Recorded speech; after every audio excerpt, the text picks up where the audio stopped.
Thank you, Mr. Mayor. And that's exactly why we're here, talking about paper tigers or not, and what you also in the future can do about that.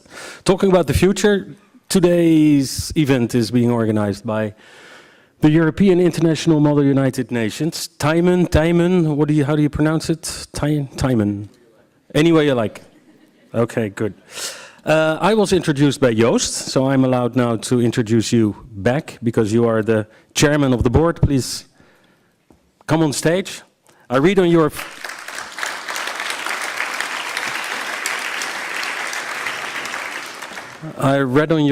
Facebook page or LinkedIn page that you're also a bartender. I am. Okay. So have you been bartending at all lately, or was it all preparing for today? I should have quit actually, but no. I did some work still. And in Groningen, you're in Groningen, right? Yes. There's no closing hours. The bars. Fortunately, there are. Yes, there are. There are. Okay. Yeah, for me. For you are. Okay, ladies and gentlemen, your fellow student.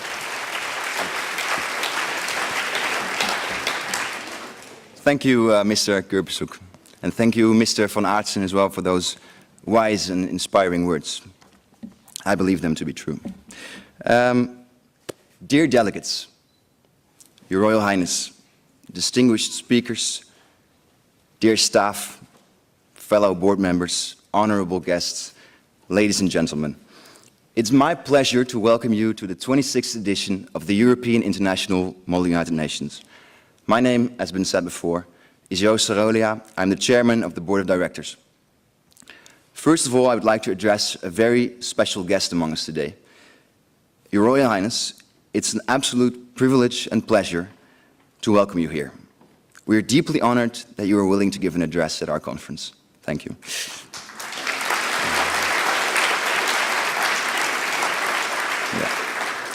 Yeah. And I'm honored to be standing here amidst so many important and hopefully inspiring speakers.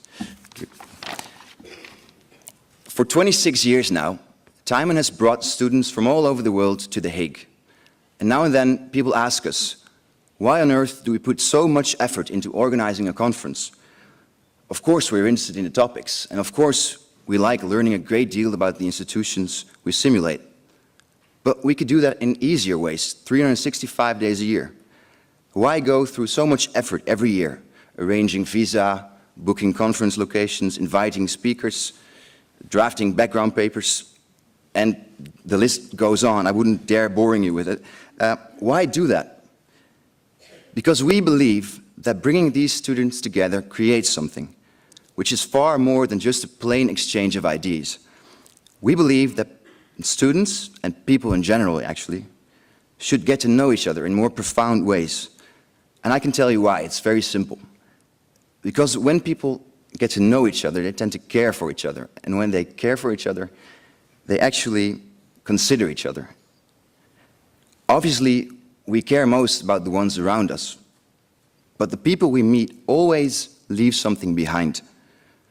For instance, when you meet people from the former Yugoslavia, you'll probably realize how immensely complex the conflict was and sympathize with them for what has happened to the country in the 1990s. Once you meet someone from Liberia or Rwanda, suddenly the notion child soldier becomes a whole different word. And once you've met people from Afghanistan, you might all of a sudden start questioning our Western presence there. The point is, when you meet the people, it gets real, and that's why you're here. It's precisely because of this that the TEIMUN Foundation has committed itself over the last 25 years, to make sure participants from all over the world are able to get here, especially those who would not be able to get here on their own. People from all over the world, different cultures, different countries, different religions, different norms and values, but we all share one thing. You all share one thing. We think and we care about the world. And although you won't change the problems by debating them here, you will take your thoughts and experience home, and hopefully a small part of this will influence you in your later life. Because we are such an international conference, we like to think big. Therefore, we've chosen a theme this year that resembles this: preserving the future, overcoming the paradox of power. Big words, but what do we mean with this? Let me start with the first line, preserving the future. We live in a beautiful world with many possibilities to develop ourselves and enjoy our lives in historically unprecedented terms. However, this is not the case for everyone, and it certainly will not be the case if we don't act on the global challenges ahead of us. Because we live in such an interdependent world, many challenges require global action, such as food security, overpopulation, access to proper education, climate change, pollution hazards, energy security. The list is profound, and I could go on for quite a while. That brings me to the second line of our theme, overcoming the paradox of power. The challenges that lie ahead of us require global action, and many states are able to fundamentally shape and change the world we live in. Yet we seem to live in an international system in which most states are guided by their national interests. Bargaining over interests will not adequately address the urgent and dire challenges ahead of us. Therefore, we believe that it is the true challenge of our time to find ways to address these problems and overcome this paradox of power.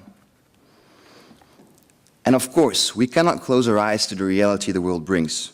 Interests matter. It would be foolish to argue with that. The question, however, is, how can we find ways in which these interests become mutually shared? Unfortunately, delegates, I don't have the answer to this challenge, but you should realize there might be a time you will find yourself in a position in which you'll have to address the question yourself. So think about this during the conference. I could, of course, give you a head start. For myself, I firmly believe that the key to this puzzle lies in transparent, institutionalized cooperation between states and the people they represent. We have to find ways to enlarge and strengthen international cooperation, because only through intensive dialogue on interstate, but also supranational, preferably supranational level, will we find ways to address the challenges ahead of us. Strict adherence to international law is a crucial foundation to build this cooperation upon.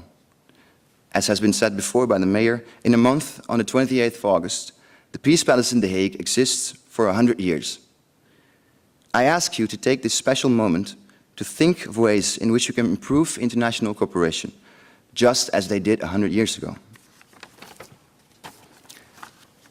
Before I make way for the next speaker, I would like to use this moment to thank 6 persons in particular, my fellow board members.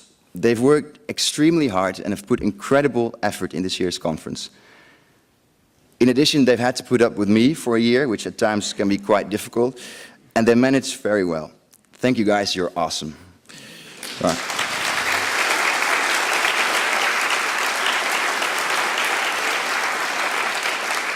I would also like to express my gratitude to our staff. They've worked very hard and are an inspiring group. Although they still have to prove themselves to you, delegates, for us, they've already proven themselves, and I'm sure that by the end of the week, you'll love them.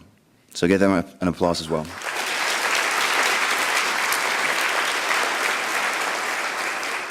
Also, I would like to take this moment to thank our sponsors and partners, in particular the Ministry of Foreign Affairs, NATO, the Municipality of The Hague, and the Netherlands National Commission for UNESCO.